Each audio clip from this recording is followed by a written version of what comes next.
Hola a todos y bienvenidos a nuestro canal. Hoy viajamos a un momento crucial del Imperio Romano, a la ruptura entre Constantino y Licinio. Lo que empezó como una alianza para traer paz, terminó en una guerra civil que redefiniría el futuro de Roma para siempre. ¿Listos para descubrir cómo un solo hombre se convirtió en el amo absoluto del mundo conocido? Pues comencemos. Recordemos que en el 313 después de Cristo, Constantino y Licinio habían sellado un pacto con el famoso Edicto de Milán. Para reforzarlo, Licinio se casó con Constancia, la hermana de Constantino. Parecía el inicio de una era de colaboración, pero en realidad era solo un reparto temporal del poder. La alianza era frágil y las grietas no tardaron en aparecer. Desde el principio, sus visiones del imperio chocaban frontalmente. Constantino se inclinaba cada vez más hacia el cristianismo. No solo lo favorecía, sino que empezó a construir iglesias y a apoyar abiertamente al clero. Para él, esta nueva fe era un pilar para unificar y fortalecer el imperio. Por otro lado, Licinio, aunque firmó el edicto por conveniencia política, seguía siendo un hombre de las viejas tradiciones paganas. Veía con recelo el ascenso del cristianismo, considerándolo una herramienta que su rival, Constantino, usaba para ganar poder e influencia en sus territorios de Oriente. Además de las diferencias religiosas, había disputas territoriales. Ambos emperadores se miraban de reojo, compitiendo por el control de zonas fronterizas clave, especialmente en la estratégica región de los Balcanes. La tensión era palpable y solo hacía falta una chispa para que todo estallara. Y esa chispa saltó en el año 314 después de Cristo, dando inicio al primer conflicto abierto. Constantino, demostrando su genio militar, se enfrentó a Licinio y lo derrotó en dos batallas clave. La primera fue la batalla de Ciboles, en la actual Croacia, y poco después volvió a vencerlo en Campus Ardiensis. Con estas victorias, Constantino se aseguró el control de casi toda la península de los Balcanes, expandiendo significativamente su esfera de influencia. Licinio había sido superado, pero no aniquilado. La guerra había sido corta pero decisiva, demostrando quién tenía la ventaja militar y estratégica. Ante la clara superioridad de Constantino, se firmó una paz en el año 317. Después de Cristo, fue más una tregua forzada que una reconciliación sincera. Se redibujó el mapa del poder. Ambos fueron reconocidos como Augusti principales, pero el reparto favorecía a Constantino. Lo más revelador fue la designación de los césares, los sucesores. Los elegidos fueron los hijos de Constantino, Crispo y Constantino II, y el hijo de Licinio, Licinio II. Esto parecía equilibrado, pero en realidad Constantino estaba posicionando a su dinastía para el futuro. La paz se firmó, pero la desconfianza seguía en el aire como una espada colgando sobre sus cabezas. En los años siguientes, esa paz tensa comenzó a desmoronarse. La hostilidad entre los dos emperadores crecía día a día. Licinio, sintiéndose cada vez más aislado en Oriente y viendo cómo la influencia de Constantino crecía gracias a los cristianos, tomó una decisión drástica. Comenzó una nueva persecución contra los cristianos en sus territorios. Prohibió las reuniones de obispos, despidió a los cristianos de cargos públicos y confiscó bienes de la Iglesia. Su objetivo era claro en debilitar la base de poder de Constantino en Oriente, eliminando a sus más fieles seguidores. Esta medida no solo fue cruel, sino que fue una provocación directa a su rival. El punto de no retorno llegó en el 323 después de Cristo. Unas tribus godas habían cruzado el Danubio e invadido territorio de Licinio. Constantino, viendo una oportunidad, persiguió a los invasores, pero al hacerlo, sus tropas penetraron en los dominios de Licinio sin su permiso. Licinio, furioso, acusó a Constantino de violar su soberanía y de buscar un pretexto para atacarlo. Para él, era una declaración de guerra encubierta. Las excusas se habían acabado, los ejércitos empezaron a movilizarse y el choque final era ya inevitable.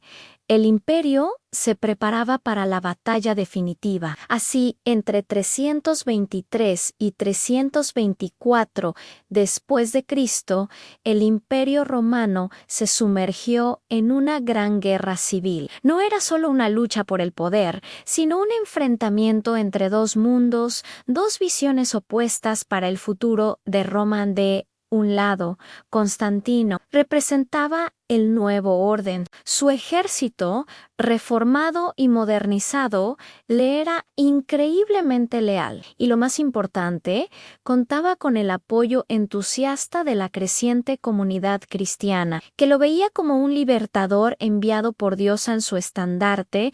El lábaro con el crismón simbolizaba esta nueva alianza. Del otro lado, Licinio era el último gran defensor del viejo orden pagano. Se apoyaba en las legiones veteranas de Oriente y en una poderosa flota naval que controlaba los estrechos estratégicos. Para muchos tradicionalistas, él era la última esperanza para preservar las antiguas costumbres y dioses romanos. La guerra se desató con una furia implacable. En julio del 324 después de Cristo, los dos ejércitos chocaron en la batalla de Adrianópolis, en Tracia. Aunque las fuerzas de Licinio eran superiores en número, Constantino utilizó una brillante estrategia para romper sus líneas y obtener una victoria aplastante. Licinio apenas pudo escapar y se refugió en la ciudad de Bizancio. Pero Constantino no le dio tregua. Mientras asediaba Bizancio, envió a su flota, comandada por su talentoso hijo Crispo, para neutralizar el poder naval de Licinio. En la batalla del Helesponto, Crispo aniquiló la armada de Licinio, abriendo el paso hacia Asia Menor en el golpe de Gracia.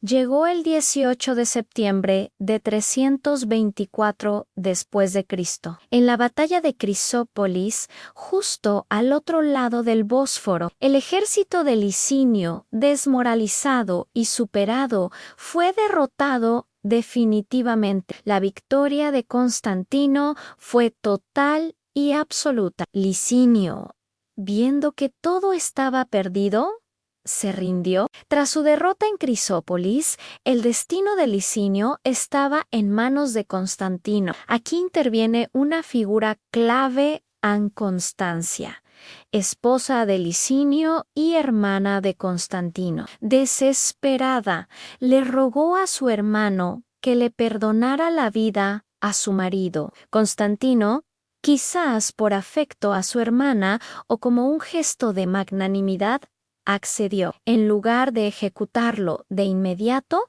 le perdonó la vida y lo exilió a la ciudad de Tesalónica, en Grecia. Parecía que Licinio viviría el resto de sus días apartado del poder. Sin embargo, esta clemencia duró muy poco. Apenas unos meses después, en el 325 después de Cristo, Licinio fue acusado de conspirar desde su exilio para volver al poder. No sabemos si la acusación era cierta o si fue un pretexto de Constantino para eliminar cualquier amenaza futura. El resultado fue El mismo Licinio fue ejecutado. Con su muerte, desaparecía el último rival de Constantino. La tetrarquía, el sistema de gobierno de 4 emperadores creado por Diocleciano, llegaba a su fin de forma sangrienta. Constantino se convertía en el único Augusto,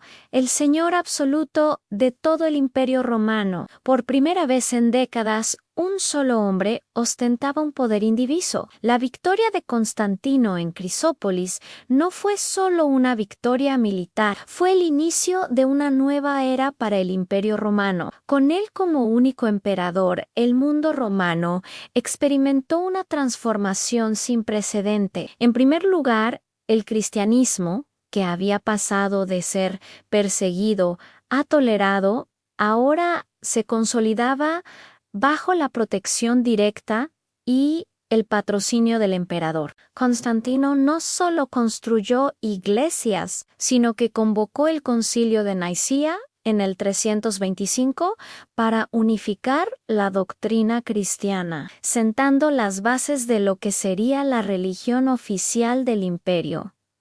En segundo lugar, su victoria trajo la unidad política. Tras décadas de sangrientas guerras civiles entre los tetrarcas, el imperio volvía a estar bajo un único mando. Esto trajo una muy necesaria estabilidad, permitiendo la reconstrucción y la reorganización administrativa. Y finalmente, Constantino preparó el terreno para su proyecto más ambicioso, a la fundación de una nueva capital. Entendió que la vieja Roma ya no era el centro estratégico del mundo. Eligió la antigua ciudad de Bizancio, en el cruce de Europa y Asia, y la rebautizó como Constantinopla, la nueva Roma.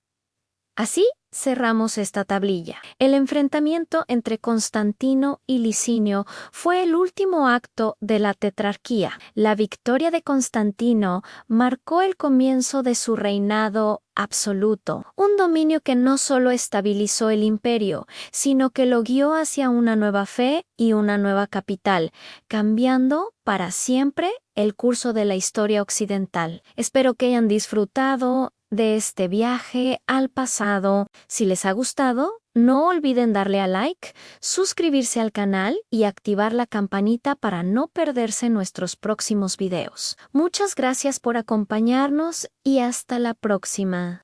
Hola, amantes de la historia. Bienvenidos de nuevo a nuestro canal. Hoy viajamos al año 330 después de Cristo para presenciar uno de los momentos más decisivos de la historia occidental a la fundación de Constantinopla. Una decisión que no solo cambiaría el mapa, sino que redefiniría el futuro de un imperio. ¿Están listos?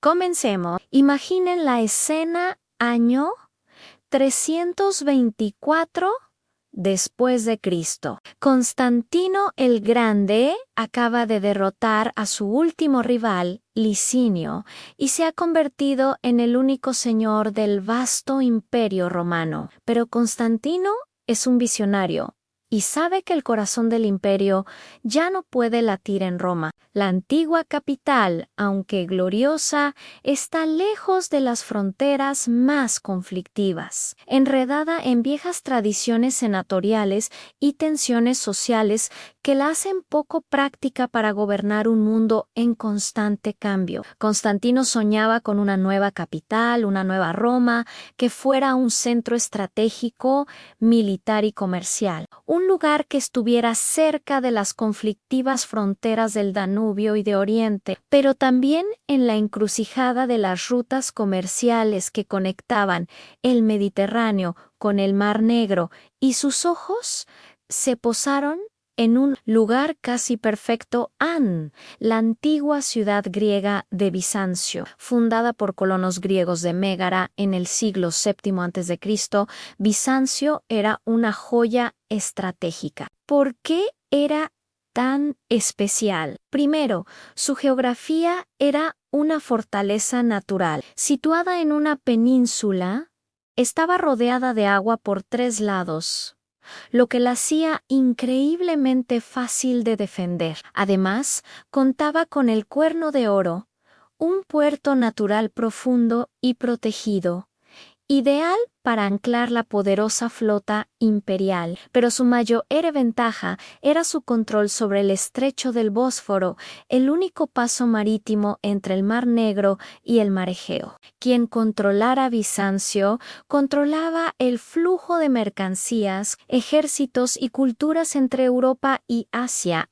Era la puerta de entrada a las ricas provincias orientales y a las rutas de suministro de trigo desde Egipto. Constantino vio todo este potencial y decidió no solo mudarse allí, sino reconstruir y engrandecer Bizancio para convertirla en una ciudad digna de ser la nueva capital del mundo. Así, a partir del año 324, comenzó una de las obras de construcción más ambiciosas de la antigüedad. No se trataba de una simple remodelación, era la creación de una metrópolis desde sus cimientos. Se levantaron murallas imponentes mucho más allá de los límites de la antigua Bizancio para proteger a una población en crecimiento y albergar las nuevas instituciones del imperio. Dentro de estas murallas, el diseño urbano imitaba la grandeza de la Roma original, pero con un toque propio. Se trazaron amplios foros para la vida pública. Se construyeron palacios imperiales de un lujo sin precedentes, acueductos para garantizar el suministro de agua y, por supuesto, lugares para el entretenimiento y la política. El hipódromo se erigió como el centro neurálgico de la vida social de la ciudad. Al igual que el Circo Máximo en Roma, no era solo un lugar para las emocionantes carreras de carros, sino también un espacio donde el emperador se comunicaba con su pueblo, se celebraban triunfos y a veces estallaban violentas revueltas. Era el corazón palpitante de la nueva capital. Para adornar su ciudad, Constantino no escatimó en recursos. Ordenó que se trajeran estatuas, obeliscos y monumentos de todos los rincones del imperio. Obras de arte de la Grecia clásica,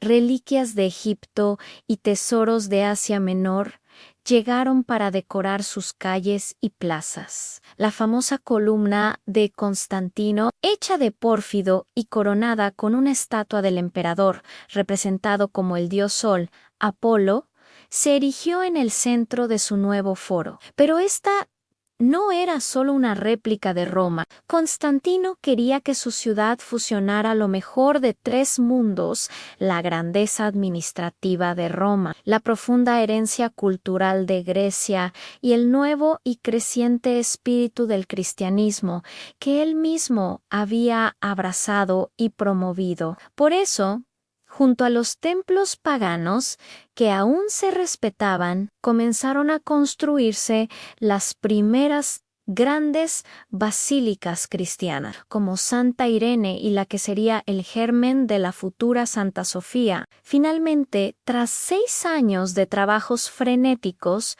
llegó el gran día, el 1 de mayo del año 330, la ciudad fue solemnemente inaugurada y consagrada. Recibió el nombre que la haría inmortal en Constantinopla, la ciudad de Constantino. Aunque muchos de sus monumentos aún reflejaban la tradición clásica pagana, la ciudad fue consagrada a Cristo como su divino protector. Constantino la declaró oficialmente capital imperial, dotándola de su propio senado y de privilegios fiscales y administrativos similares a los de Roma. Desde ese momento, el Imperio Romano pasó a tener 2 corazones, 2 capitales. Roma, la ciudad eterna, seguiría siendo el centro simbólico y tradicional, la cuna de la civilización. Pero Constantinopla se convirtió en la nueva Roma, el verdadero centro administrativo, militar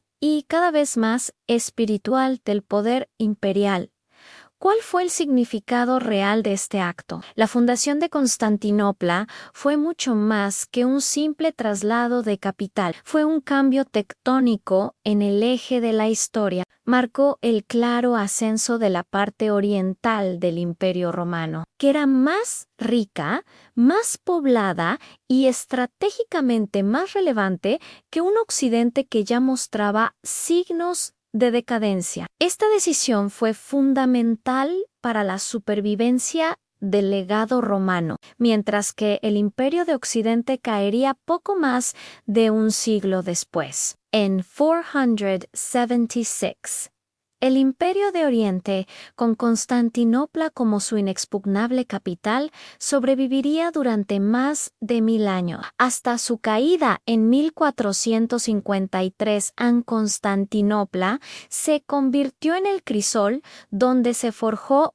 una nueva civilización, la bizantina, una síntesis única de la administración romana, la cultura y lengua griegas, y la fe cristiana ortodoxa. Fue un faro de conocimiento, arte y poder en la Edad Media, preservando los textos clásicos mientras Europa Occidental se sumía en un periodo de fragmentación. Así cerramos esta tablilla. La fundación de Constantinopla en el 330 no fue solo el capricho de un emperador, sino el acto visionario que dio al Imperio Romano una nueva vida y un nuevo propósito. Fue el nacimiento de una segunda Roma, una ciudad destinada a brillar como la joya del Mediterráneo oriental y a defender la cristiandad durante un milenio. Espero que hayan disfrutado de este viaje a los orígenes de la legendaria Constantinopla. Si les ha gustado el video, no olviden darle a me gusta, compartirlo y por supuesto suscribirse al canal para no perderse nuestras próximas tablillas de historia. Muchas gracias por acompañarnos y hasta la próxima.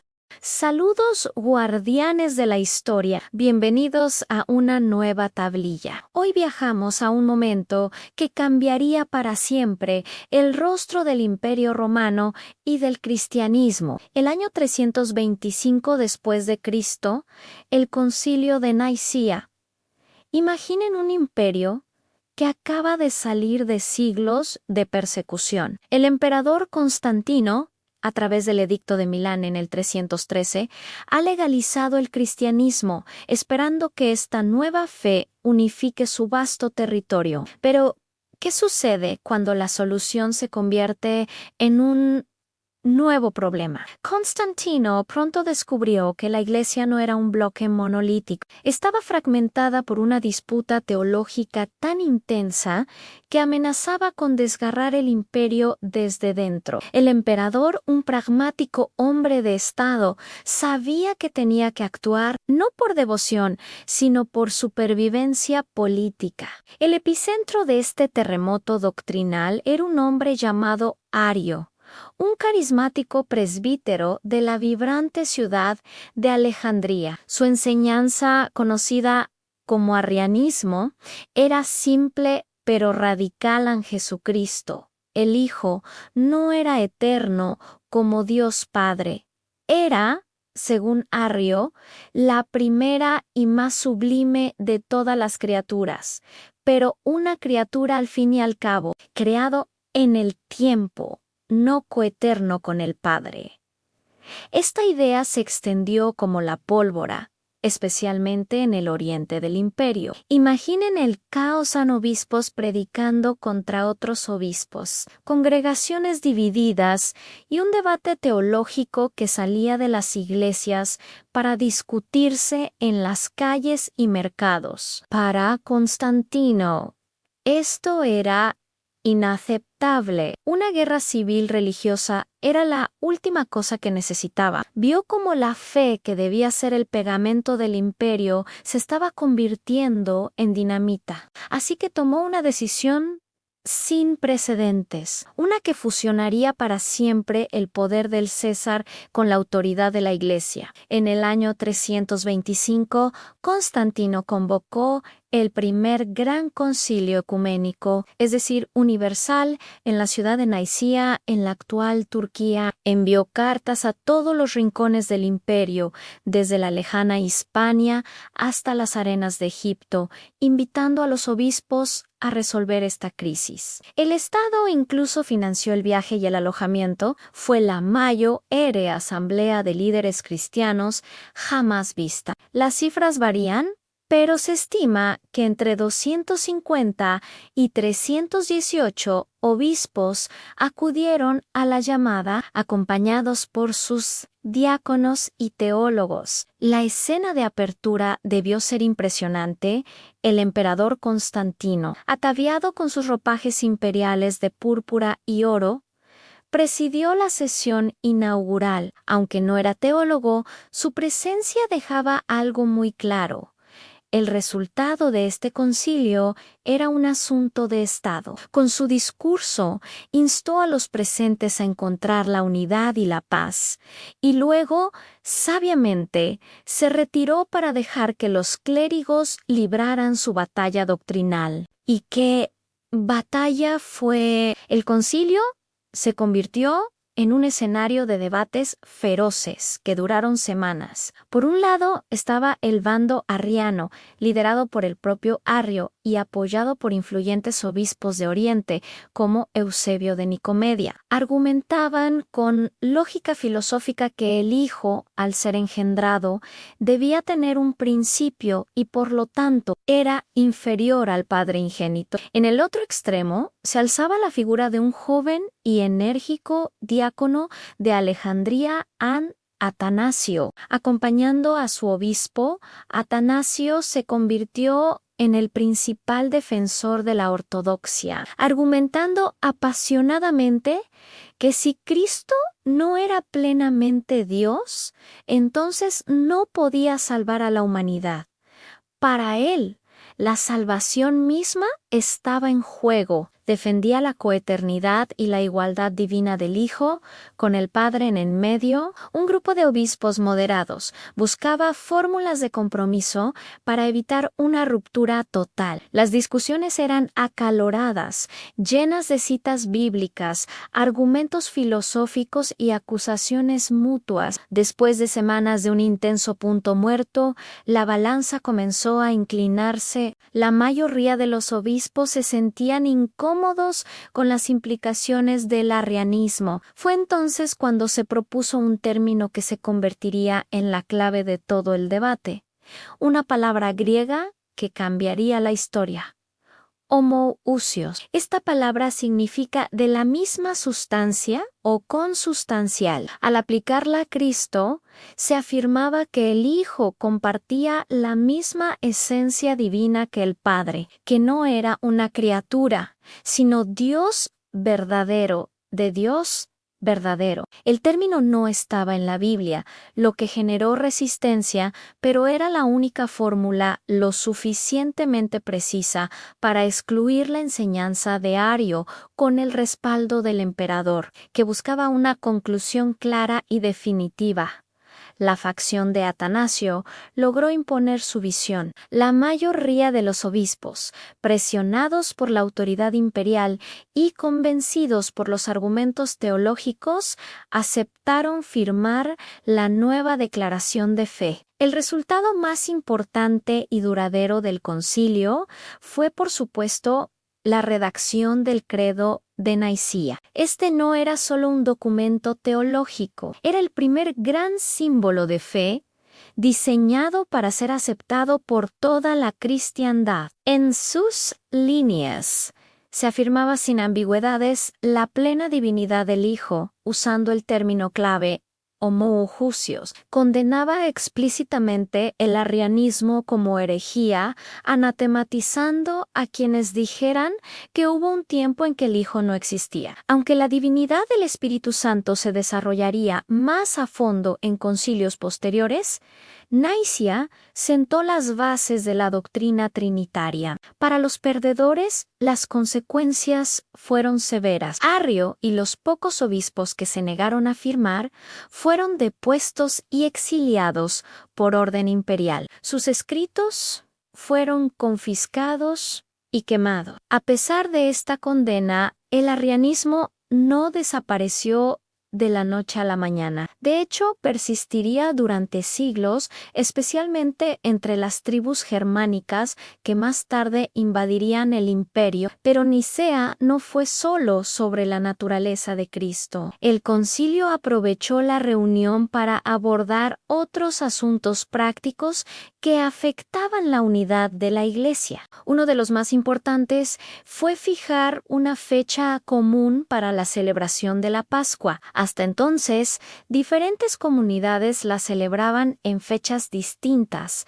a menudo dependiendo del calendario judío. El concilio decretó que la Pascua debía celebrarse el primer domingo después de la primera luna llena de primavera, unificando la festividad más importante del cristianismo en todo el imperio. Además, se establecieron una serie de cánones o reglas sobre la disciplina clerical. Se legislaron normas sobre la ordenación de obispos, la estructura de las provincias eclesiásticas y el comportamiento moral del clero, sentando las bases para la organización jerárquica de la Iglesia católica y ortodoxa que conocemos hoy. En esencia, Nicea fue también un acto de organización administrativa a gran escala. No podemos entender Nicea sin analizar el papel crucial de Constantino.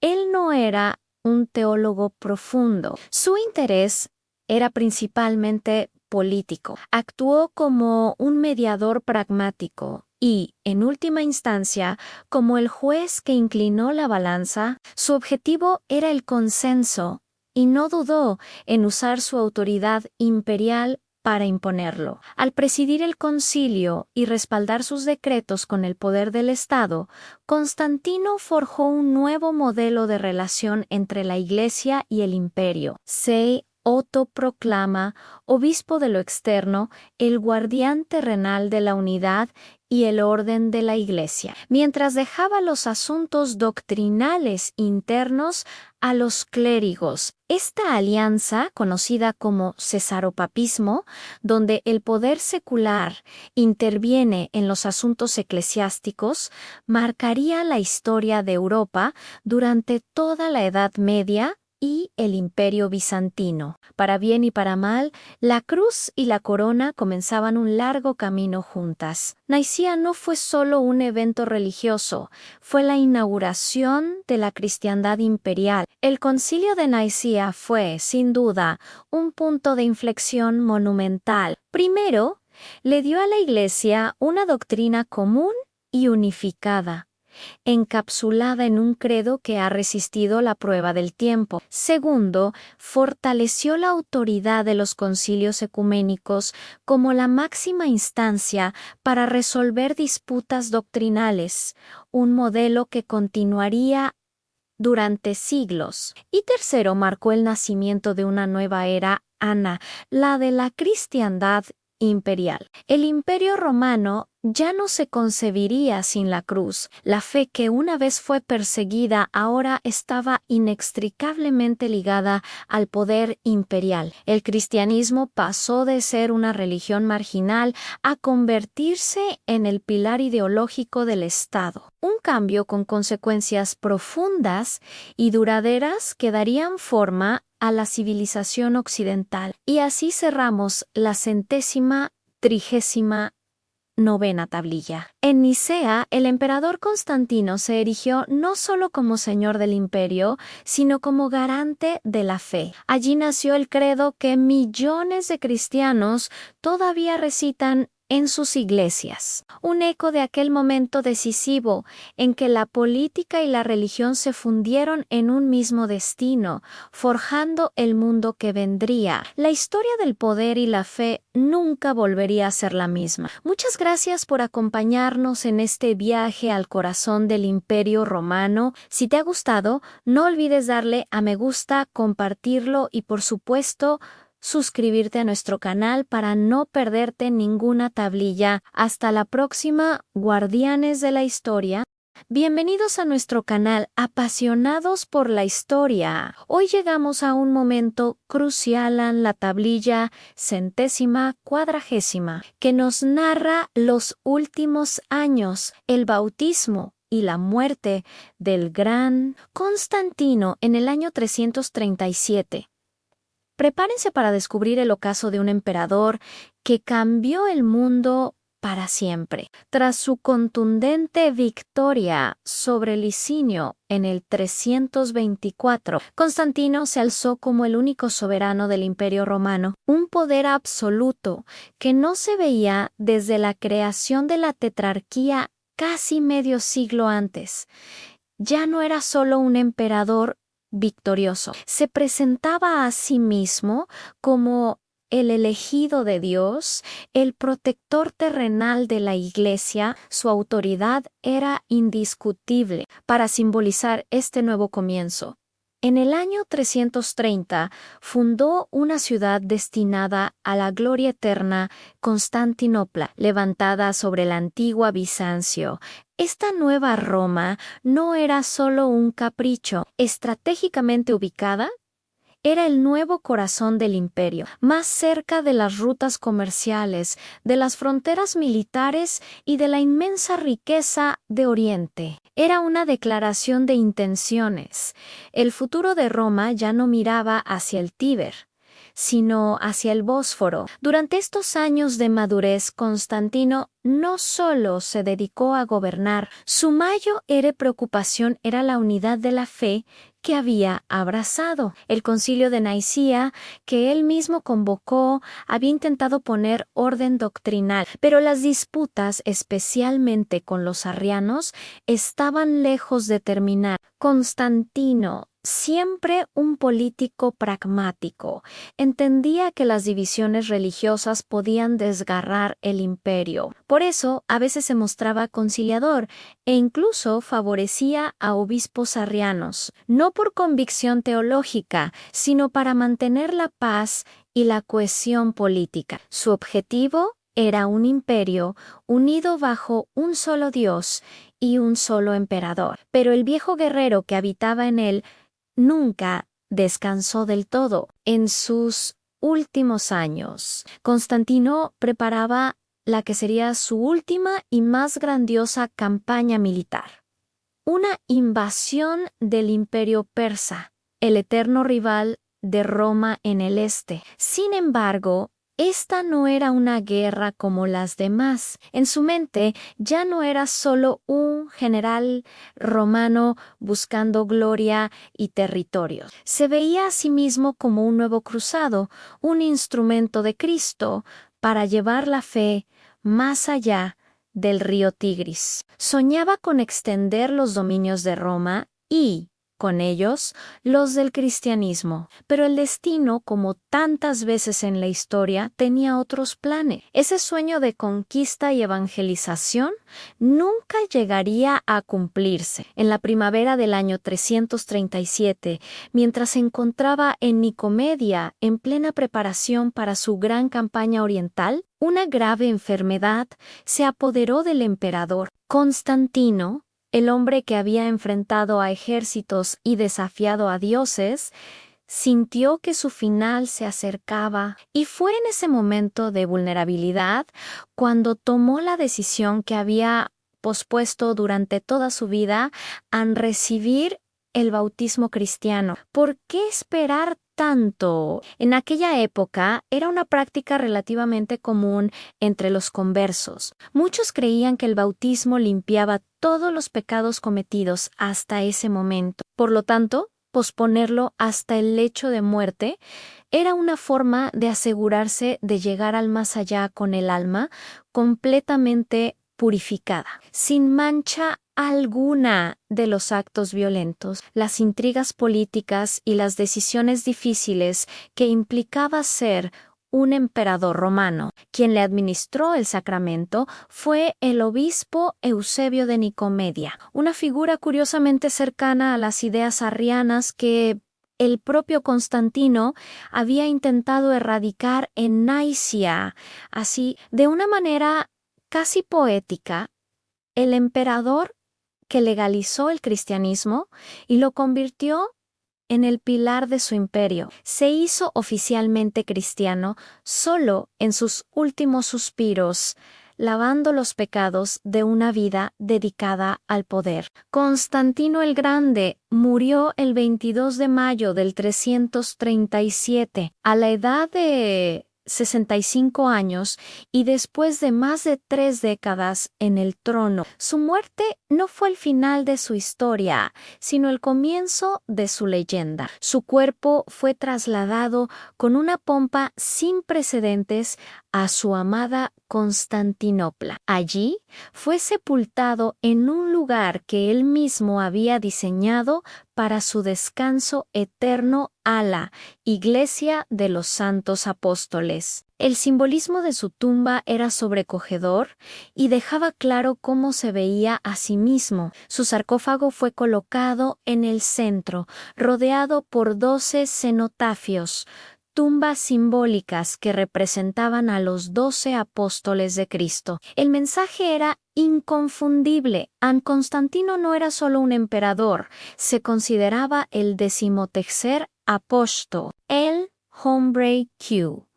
Por voluntad divina, había completado la misión de los primeros seguidores de Jesús, uniendo el destino del Imperio Romano con el de la fe cristiana. Con su muerte, se cerró un capítulo y comenzó una era completamente nueva. La Roma pagana, con sus miles de dioses y tradiciones ancestrales, quedaba definitivamente atrás, dando paso a la Roma cristiana. El poder del emperador ya no se legitimaría únicamente por la fuerza de sus legiones, sino por el favor del Dios único y con la consolidación de Constantinopla. El centro de gravedad del mundo romano se desplazó irreversiblemente hacia Oriente, sentando las bases de lo que 1000 años después conoceríamos como el Imperio Bizantino. Sin embargo, su legado no estuvo exento de sombras. Al involucrarse tan directamente en los asuntos de la fe,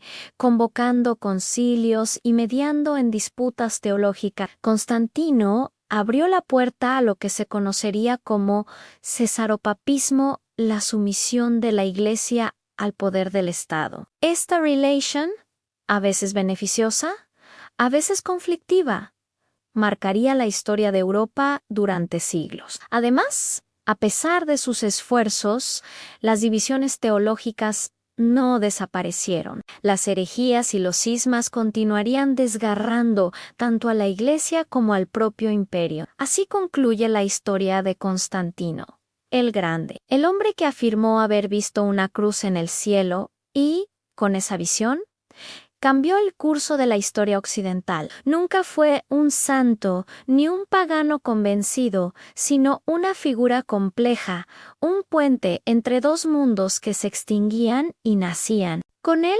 Roma dejó de ser lo que era y comenzó la larga y fascinante era de la cristiandad. Gracias por acompañarnos en este increíble viaje a través del tiempo. Si te ha gustado este capítulo de la historia, no olvides darle a me gusta, suscribirte a nuestro canal y activar la campanita para no perderte ninguna de nuestras futuras tablillas. Nos vemos en la próxima aventura histórica. Hola a todos y bienvenidos a un nuevo episodio de nuestro viaje por la historia de Roma. Hoy abrimos la 140ª primera tablilla para desvelar uno de los capítulos más oscuros y sangrientos de la dinastía constantiniana en la guerra por la sucesión tras la muerte del gran emperador. ¿Qué pasó cuando el hombre que unificó el imperio dejó un vacío de poder tan inmenso? Acompáñenme a descubrirlo. En el año 337 después de Cristo, el Imperio Romano se sumió en un silencio expectante. Constantino el Grande, el arquitecto de una nueva era, el protector del cristianismo, había muerto. Durante más de 3 décadas, su carisma, su prestigio y su mano de hierro habían mantenido unido un territorio que se extendía desde las brumas de Britania hasta las arenas de Egipto. Pero con su partida, una pregunta resonaba en los pasillos de poder de Constantinopla a Roma. ¿Quién heredaría su inmenso legado? La respuesta no llegaría de forma pacífica. El sueño de Constantino de una dinastía estable estaba a punto de convertirse en una pesadilla. Antes de que se hiciera cualquier reparto formal del poder, la propia familia imperial se tiñó de sangre. En el verano de aquel mismo año 337, ocurrió una masacre atroz. La Guardia Imperial, esos mismos soldados que juraron proteger al emperador y a su linaje, desataron una purga brutal en Constantinopla. ¿Actuaron por cuenta propia o fueron instigados por los propios hijos de Constantino? Los historiadores todavía debaten, pero el resultado fue inequívoco al eliminar a cualquier posible rival al trono. Cayeron bajo la espada Dalmacio y Anibaliano, sobrinos del difunto emperador, a quienes él mismo había otorgado títulos y poder, preparándolos para gobernar. Muchos otros parientes de la dinastía fueron asesinados sin piedad, en una matanza que buscaba asegurar que solo los hijos directos de Constantino, nacidos de su esposa Fausta, pudieran heredar el poder. De esta carnicería familiar solo sobrevivieron unos pocos, entre ellos 2 niños pequeños, Angalo y su medio hermano Juliano, quien años más tarde pasaría a la historia con el apodo de el apóstata. Por ahora eran solo 2 huérfanos aterrorizados, testigos del precio del poder. Esta purga sangrienta allanó el camino para los 3 herederos designados. Con sus rivales familiares eliminados, en septiembre del 337, los 3 hijos supervivientes de Constantino se reunieron en la ciudad de Sirmio para repartirse formalmente el imperio. Los 3 fueron proclamados augustos, compartiendo el título supremo que su padre había ostentado en solitario. La división del vasto territorio romano se hizo de la siguiente manera. Constantino II, el hijo mayor, recibió las provincias de Occidente en la Galia, Britania e Hispania, un territorio extenso y militarmente crucial. Constantino II, el del medio, heredó la joya de la corona, el Oriente. Esto incluía Asia Menor, Siria, la riquísima provincia de Egipto y todas las provincias orientales que eran el corazón económico e intelectual del imperio. Y finalmente, Constante, el más joven, se quedó con el centro en Italia, la provincia de África y las conflictivas regiones de los Balcanes. Sobre el papel, el Imperio Romano quedaba dividido en 3 partes, gobernadas por 3 hermanos. Se mantenía la ficción de una unidad dinástica, un gobierno colegiado bajo el nombre de los hijos de Constantino, pero esta unidad era tan frágil como la confianza entre ellos. La ambición y los recelos no tardarían en hacer estallar las costuras de este precario acuerdo. Las tensiones no tardaron en aflorar. Constantino II, como hermano mayor, se veía a sí mismo no solo como un igual, sino como el jefe natural de la dinastía, una especie de tutor o protector de sus hermanos menores. No estaba satisfecho con sus territorios en la Galia y Britania. Sentía que por su primogenitura merecía más. Empezó a presionar a su hermano menor, Constante, exigiéndole que se sometiera a su autoridad y le cediera parte de sus provincias, concretamente las de África. Constante, aunque joven, no estaba dispuesto a ceder. La tensión creció hasta que, en el año 340, la diplomacia se rompió. Constantino II, impaciente y arrogante, tomó una decisión fatal, cruzó los Alpes y marchó con su ejército hacia Italia, invadiendo las tierras de su propio hermano. Su objetivo era someter a Constante por la fuerza y tomar lo que creía que le pertenecía. Sin embargo, calculó mal la astucia de su hermano. Cerca de la ciudad de Aquilea, en el norte de Italia, las tropas de Constante le tendieron una emboscada. En la batalla que siguió, Constantino II fue completamente derrotado y murió en combate. Así, de forma abrupta y violenta, el Mayo R de los hijos de Constantino desaparecía de la escena. Su ambición le había costado la vida. Como resultado directo, su hermano Constante, el vencedor, heredó todos sus dominios en Occidente. De repente, el joven emperador que gobernaba Italia y África se convertía en el soberano de toda la mitad occidental del imperio, desde Hispania hasta los Balcanes. El triunvirato se había convertido en un duumvirato. Durante una década, desde el 340 hasta el 350, el Imperio Romano estuvo gobernado por dos hermanos, Constante en Occidente y Constancio II en Oriente. Eran dos mundos y dos personalidades muy diferentes. Constante era enérgico, un militar activo que pasaba mucho tiempo en las fronteras, luchando contra las tribus germanas en el Rin y asegurando las defensas en Britania. Sin embargo, su popularidad era baja. Se le acusaba de favoritismos, de rodearse de consejeros poco fiables y de llevar una vida personal licenciosa que escandalizaba a muchos. Por otro lado, Constancio II, en Oriente, era un personaje completamente distinto. Era calculador, paciente y desconfiado, un maestro de la intriga palaciega y un hombre profundamente devoto, aunque sus simpatías se inclinaban hacia la herejía arriana, lo que le enfrentaba constantemente con los obispos que defendían el credo de Nicea, mientras su hermano luchaba en Germania. Constancio tenía sus propias batallas que librar, principalmente contra el imperio persa sasánida en la frontera oriental. Un conflicto agotador y sin un final claro. Este frágil equilibrio entre los dos hermanos se rompió dramáticamente en el año 350.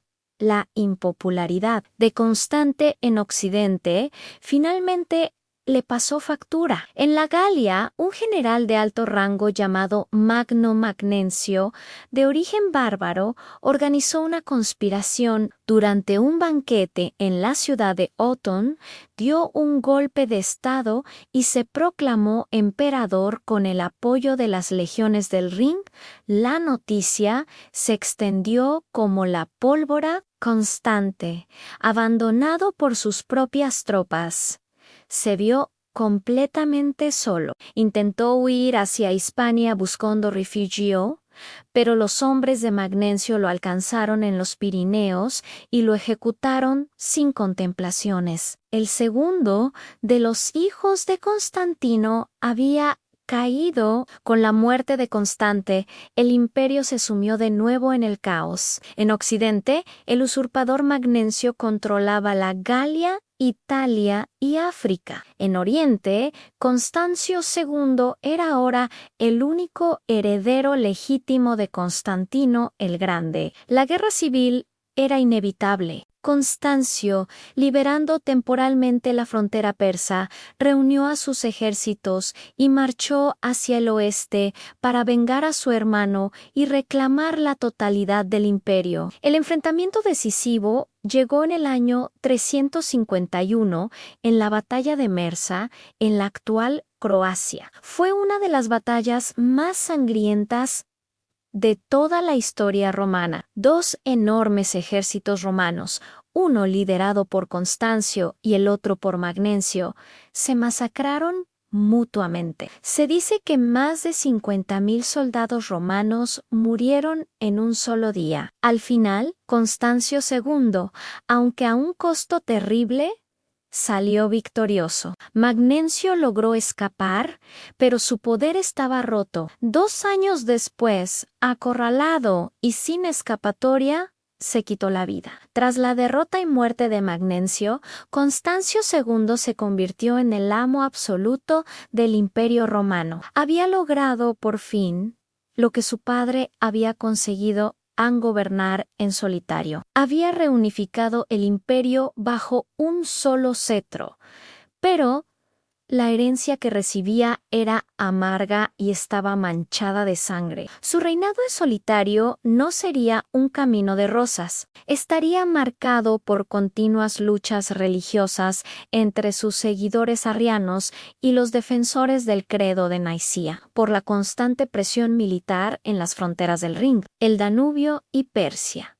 Y sobre todo, por el peso de un imperio que había sido desgarrado por décadas de desconfianza y guerras fratricidas. Y así cerramos la 141ª tablilla. El gran sueño de Constantino de fundar una dinastía sólida y duradera se había desvanecido en un baño de sangre. La matanza de sus propios parientes, la ambición desmedida y la desconfianza mutua convirtieron a sus hijos en rivales mortales. De los 3 hermanos que se repartieron el mundo en el 337, solo uno, Constancio II, logró imponerse casi 15 años después. Pero su victoria fue pírrica. El imperio que ahora gobernaba ya no estaba unido por el prestigio y el carisma de su fundador, sino por la fuerza de la espada y por un equilibrio tan frágil que siempre estaba a punto de romperse. La era de los hijos de Constantino demostró que en Roma ni siquiera la sangre real era garantía de lealtad. Gracias por acompañarme en este relato. Si te ha gustado, no olvides darle a me gusta, suscribirte al canal y activar la campanita para no perderte nuestras próximas tablillas de historia. Hasta la próxima. Saludos amantes de la historia. Bienvenidos a una nueva tablilla. Hoy nos sumergimos en el complejo reinado de Constancio II, tras la derrota de Magno Magnencio en el 353. Constancio se convirtió en el único emperador como su padre Constantino. Sin embargo, su imperio estaba fracturado. Por un lado, la Iglesia se desgarraba entre nicenos y arrianos. Constancio, un devoto arriano, usó su poder para favorecer a su fe, desterrando a figuras como Atanasio de Alejandría y convocando concilios que solo profundizaron la división. Mientras tanto, las fronteras ardían. En Oriente, libró una guerra de desgaste contra el formidable rey persa Sapor II en el norte, francos y alamanes amenazaban el Rin y el Danubio. Para manejar esta crisis, nombró César a su primo Juliano, quien pronto se convirtió en un héroe militar y en un rival. Las rebeliones internas mostraban la fragilidad de su poder. Finalmente, en el 361,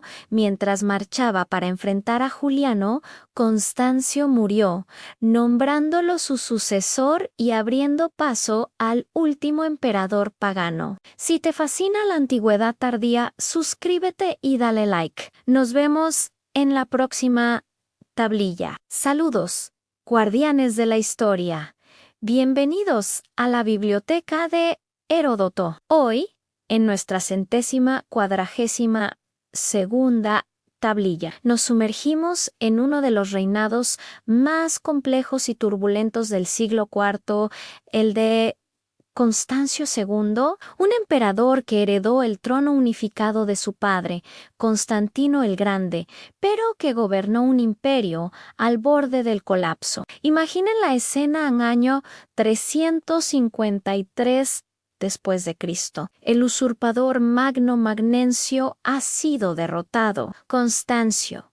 Segundo es, por fin, el único dueño del mundo romano, pero la paz es solo una ilusión. Bajo la superficie, el imperio está fracturado. Por un lado, una guerra civil teológica desgarra a la Iglesia. Por otro, las fronteras arden.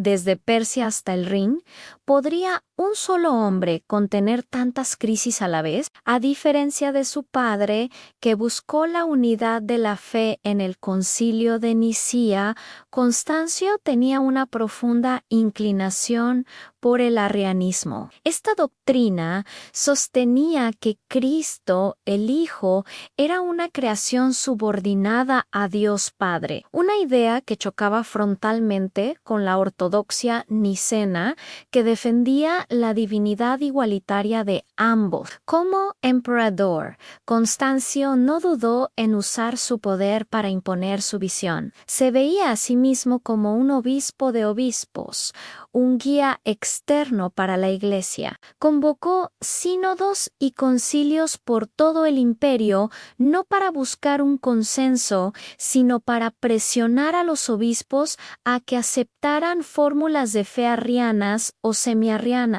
Su principal adversario fue el indomable Atanasio de Alejandría. El gran campeón de la fe de Nicea, Constancio lo persiguió sin tregua, lo exilió en múltiples ocasiones y lo convirtió en un símbolo de resistencia. Pero esta política solo consiguió polarizar aún más a la cristiandad. Mientras que en Oriente el arrianismo ganaba terreno gracias al favor imperial, en Occidente el clero y el pueblo se mantenían firmemente leales al credo niceno. La intervención de Constancio, lejos de sanar la herida, la hizo más profunda y dolorosa. Pero los problemas religiosos, por graves que fueran, debían esperar. En la frontera oriental, el eterno enemigo de Roma afilaba sus espadas. El rey Sasánidas-Sapor II, uno de los monarcas más longevos y formidables de la historia persa,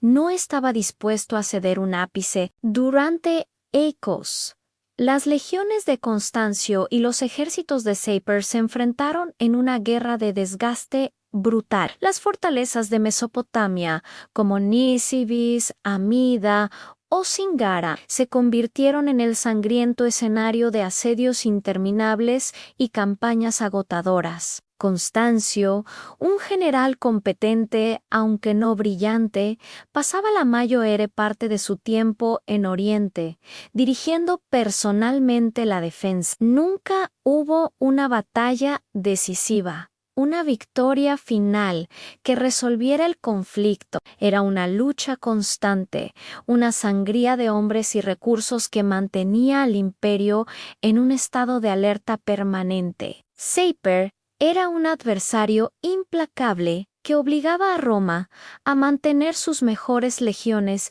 vigilando el este, dejando otras fronteras peligrosamente expuestas. Y mientras el emperador se concentraba en la amenaza persa, el norte de Europa bullía de actividad. Las tribus germánicas, como los francos y los alamanes, y los jinetes sármatas del Danubio, aprovechaban cualquier signo de debilidad para cruzar las fronteras del Rin y el Danubio, saqueando y sembrando el caos en las provincias. Constancio, atrapado entre dos frentes, se dio cuenta de que no podía estar en todas partes. En el año 355 tomó una decisión que cambiaría la historia. Nombró a su joven primo Flavio Claudio Juliano como César en Occidente. Su misión en defender las Galias, una provincia devastada por las incursiones bárbaras. Nadie esperaba mucho de aquel joven estudioso y filósofo, pero Juliano demostró ser un genio militar. En el 357, en la batalla de Argenton-Riton, la actual Estrasburgo, lideró a sus tropas a una victoria aplastante, contra una fuerza alamana muy superior. De la noche a la mañana, Juliano se convirtió en un héroe para las legiones y el pueblo de las Galias. Su popularidad creció como la espuma, y con ella la desconfianza de su primo, el emperador Constancio, quien desde su lejano palacio en Oriente empezaba a ver en Juliano no a un subordinado, sino a un peligroso rival. El reinado de Constantio fue una lucha perpetua no solo contra enemigos externos, sino también internos.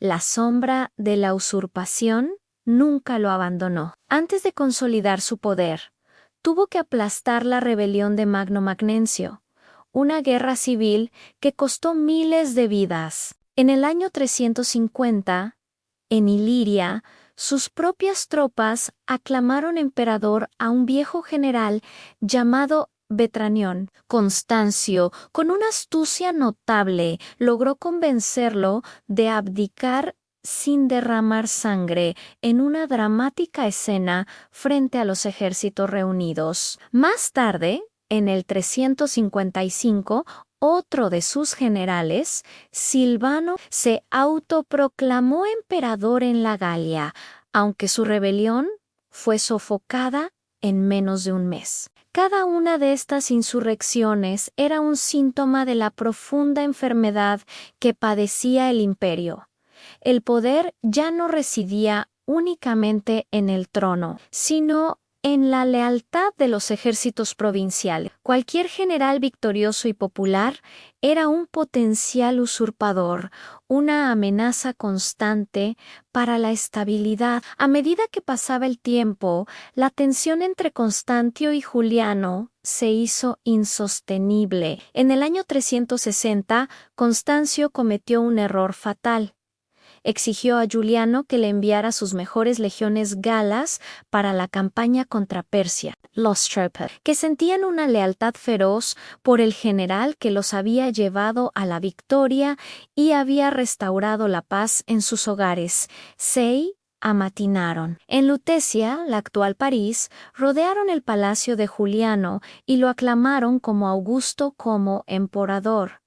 La guerra civil era inevitable. Constancio, enfurecido, abandonó la frontera persa y marchó hacia Occidente para aplastar la rebelión de su primo. El imperio se preparaba para otra contienda fratricida, pero el destino tenía otros planes. De camino en Cilicia, una fiebre repentina consumió al emperador Constantio II.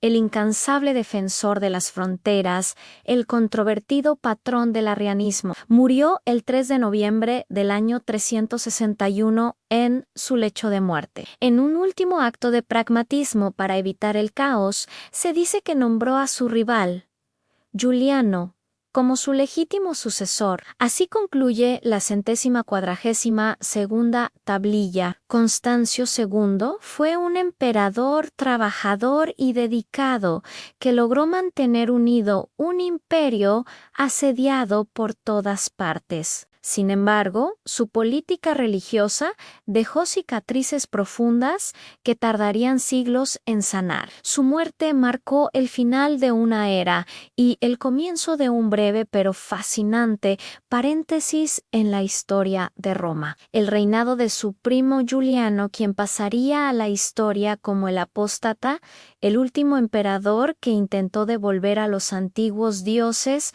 su lugar en el panteón. Gracias por acompañarnos en este viaje a través del tiempo. Si te apasiona la historia de Roma y sus protagonistas, no olvides darle a me gusta, suscribirte a la biblioteca de Heródoto y activar la campanita para no perderte nuestra próxima tablilla. ¡Hasta la próxima!